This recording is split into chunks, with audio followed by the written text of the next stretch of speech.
everyone, Roger Gallegos here, founder and CEO of Beacon Marketing. Hope you're having a great day. Today we're going to continue our series on what to look forward to in 2019 with respect to marketing. This is an important topic for us because we want to help you guys understand how you could best prepare yourself for marketing success in the coming year. To do that, you want to keep an eye on what's coming up, what trends you should pay attention to, and how you can incorporate these trends into your marketing strategy so you can achieve the best possible success for yourself and for your business. So today specifically, we're going to talk about technology. Now, technology arguably could be the biggest and most important trend you could keep an eye on just because of the wide impact that is having on our entire society and culture, and in particular marketing. And this technology is going to continue advancing. It shows no signs. The benefits for tech companies to keep improving the products and creating new products and services, the incentives are there. So they're going to keep doing that, and they're going to benefit you. And one of the ways they benefit you is it helps you engage your audience in new, faster, creative ways. So you're able to engage them in ways that you have never been able to do before. And that's really the point of marketing, or really should be the point of your marketing strategies. How can we engage our target audience in the most effective and efficient manner so we can deliver our messaging, have them answer any questions, and then ultimately come to us when they're ready to make a purchase or sign on to a service.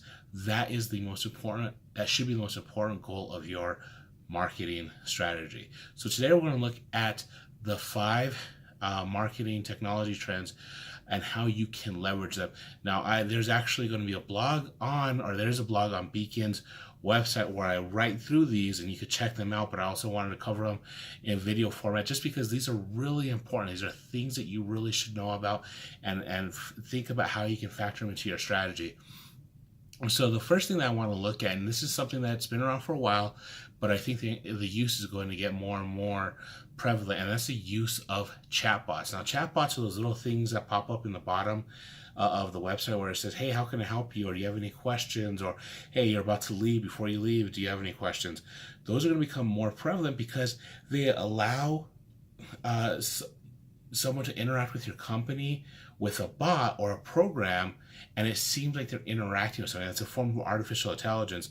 Now, I could probably do a whole series on artificial intelligence on its own, but this specific form, it's going to be there's a lot of companies, a lot of services that provide this, and I think it's just going to get easier to use, a lot cheaper to use. So keep an eye out for that and think how you can do that, because it's about providing a customer experience, or an experience for your customers, because when they go to your website, if they have a question and they're able to get that question answered immediately, it just behooves you and it looks good on you to do that. So think about how you could use those chatbots. Now, just do some research, see which ones are trying to accomplish. And I believe there's even some that are industry specific, where they have some presets. If you are in a specific industry, there's some presets for you, so it doesn't take much programming, and you could do it with implementation does not take that much, but it could create big results in the end. The next thing I want to talk about is data analysis. Now, the reason this is important is if you're out there and you're putting information out and you're trying to engage your audience and you're interacting with different social media platforms or email marketing or marketing channels like email and your website, you want to know how those are performing, because everything you do costs something, whether it's money, whether you're paying someone for it, or you could be doing it yourself, which is an opportunity cost because you're losing out on doing something else. So you want to factor in, what is that time, money, and effort costing you, or what is it getting back rather? So the best way to do that is to look at your analytics. And there's a bunch of analytics packages out there. There's a bunch of KPIs that you could look at. So you're just going to want to understand what those are and how they reflect on you, and what you could do to adjust your strategy as you analyze those KPIs. So, or key performance indicators rather. So the way you could use this to your advantage is just stop and understand where you're trying to go with your goals. We talked about that before. What KPIs you should be monitoring, monitor them, and then set a way for you to correct course when needed. The next thing, and I actually I'm working by the time this comes out, a blog on this should be coming out. It's video. Now I say video or bust because according to HubSpot, 81% of businesses use video in their marketing efforts. That is huge. You should be doing that right now. You should be looking at how you can incorporate video, because the thing with video is it's just going to get more prevalent. Think about just even 5 years ago, you were not watching as many videos on your mobile phone as you are now. If you were, I can't remember 5 years ago. But now I know, me personally, I watch video on my phone all the time. Your audience does too. It's a quick and easy way to consume information. And when you're talking about that, when that's the goal, is to get your audience to consume your information, you want to give it to them in the way they want it. And people are demanding more video. They want more video. So give the people what they want. So you have to find a way to incorporate video in your marketing strategy. Now, in the blog that I'll be writing, you could check that out. I'm going to actually give some steps on how you could do that, because part of it is just getting started, but I'll give some specific steps on how you can get going with your video strategy.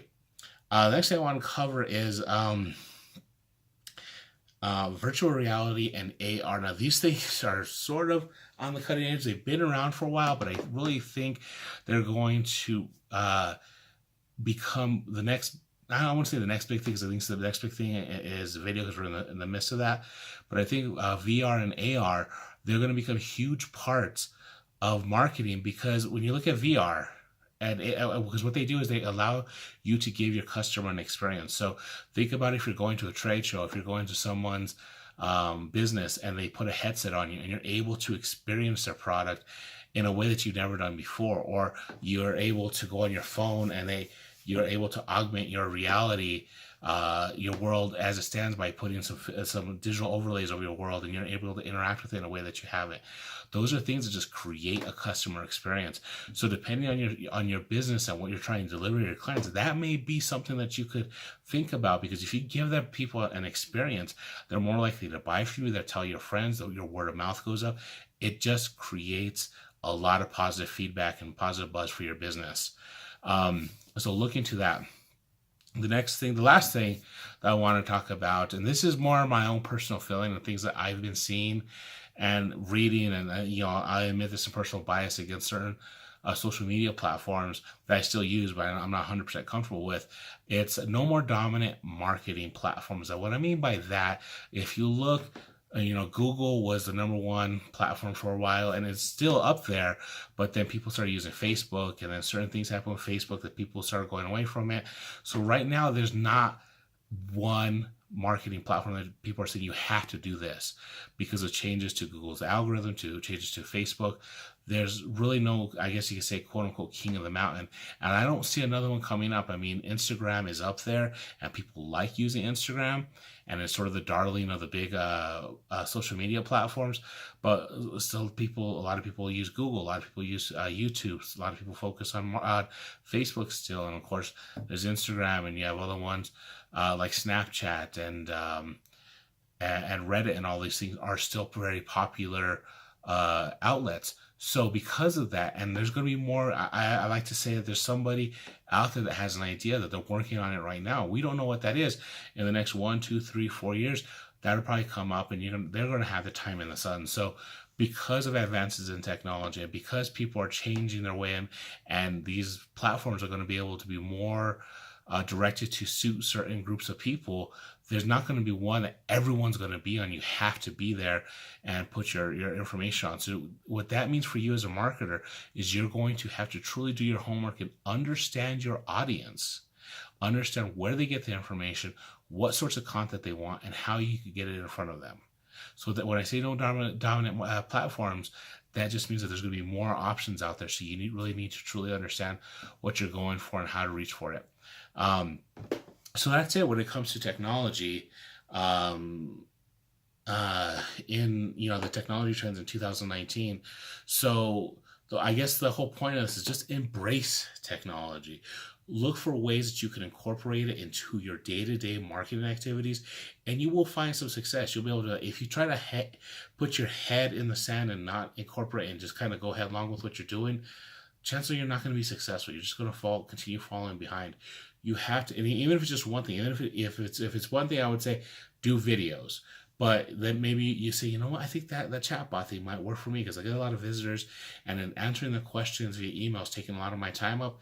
Incorporate chatbots, or maybe the virtual reality. Maybe you have a service or a product that really kind of suits into that. Like, so like maybe you're a real estate person, having a virtual reality where someone could actually tour the homes that you're showing. That is a great idea. You could do something like that and set that up for people and have them really experience being in their home without leaving your office. I mean, think about that. You know, it's a lot of, saves you a lot of time running around.